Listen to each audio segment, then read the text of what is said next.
The Harbin Z-19E is the first Chinese helicopter in War Thunder. Let's check it out.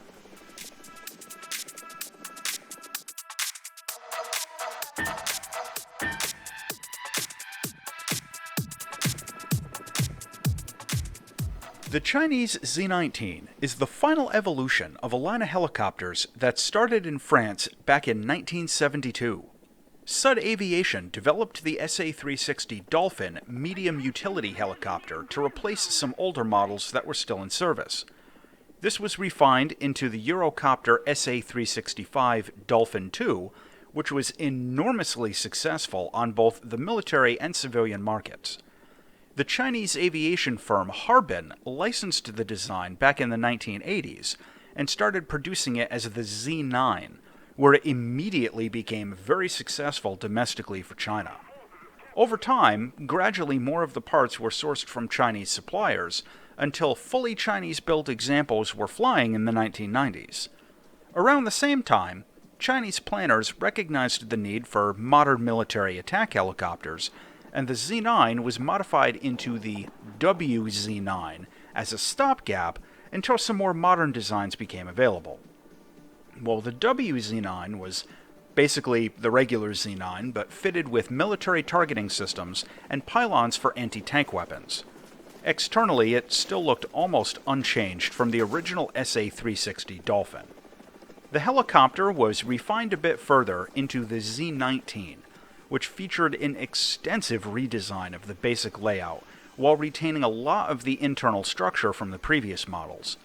The Z-19 has a gunship-style tandem cockpit, a far more advanced weapon system, armor plating, and has lost its secondary transport capabilities. In short, this is a dedicated attack helicopter loosely based on the frame of the older civilian models, rather than a civilian helicopter with a weapon system added on as an afterthought.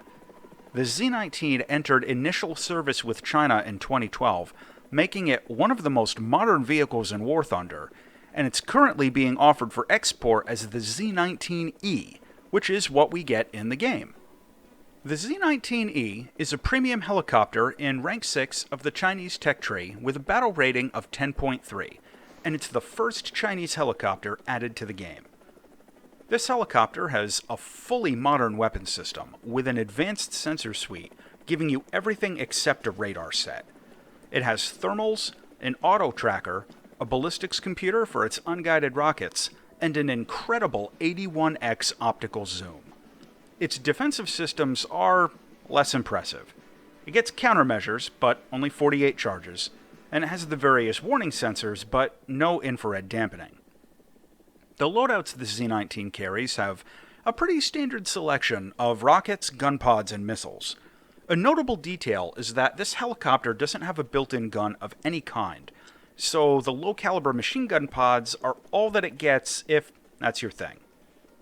The air-to-air missile it carries is the Tianyan-90. This is an all-aspect missile with 20 Gs of pull, good flare resistance, and pretty decent range for a helicopter missile. I've gotten some really surprising kills with this thing, and it's more effective than you might think from only 20 Gs of maneuverability. The air-to-ground missile is the Lanjian 9, which Gaijin has translated as Blue Arrow.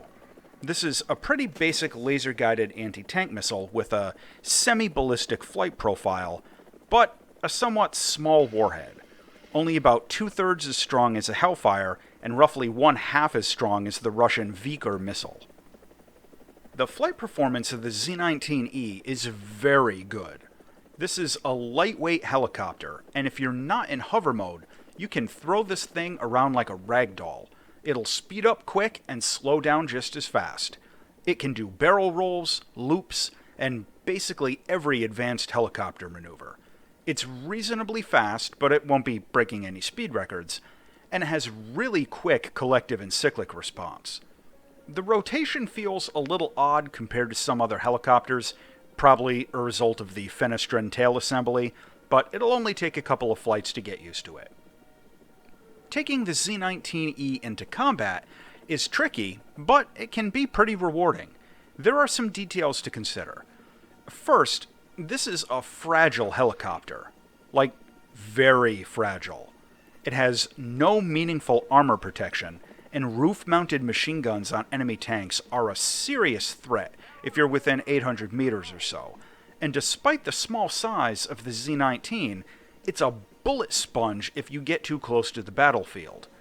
It is possible to try low-level early-game rocket runs and stuff, but because you're so vulnerable to even light machine gun fire, you have to get incredibly lucky to have any success with off-meta tactics using this thing. For flying the conventional top-tier helicopter meta, you'll be doing standoff attacks with the Blue Arrow anti-tank missile. The Z-19 can carry 8 of them, and it's a reasonably accurate laser-guided missile. But the problem is the tiny warhead. Sometimes it takes 2 or even 3 direct hits to pop a main battle tank, so those 8 shots might not end up getting you too many kills even if you connect with all of them. The good news is that the missile supports lock-on after launch and all those advanced features, so you can change targets mid-flight if you need to. Also, the insane optical zoom with the Z-19's targeting system lets you aim the missiles very accurately if you're doing it on manual instead of using the auto tracker. Unlike beam riding missiles, you can launch more than one at a time, so while it's tempting to try and conserve ammo, do consider launching 2 or 3 at once if you're attacking a hard target like an Abrams or something. This helicopter also has another talent that shouldn't be overlooked: the TY-90 air-to-air missile. You can take 8 of them, and it's amazing. The Z-19 is an entirely credible air defense platform, and you shouldn't underestimate the utility of taking this helicopter out as an anti-air platform, with or without the Blue Arrow anti-tank missiles. The TY-90s are so good and so cheap that you should take at least one pylon of them with every loadout, no exceptions, as the ability to take a snapshot on a low-flying jet or an enemy helicopter can really come in handy. In PvE battles, the Z-19 struggles a bit. It's not armored in any meaningful way, so ground fire from the AI vehicles is actually a pretty serious threat, and the Roland 1 SAM sights outrange all of your weapons. I can't recommend this one for the PvE game mode. Visually, the Z-19 is a kind of weird-looking helicopter.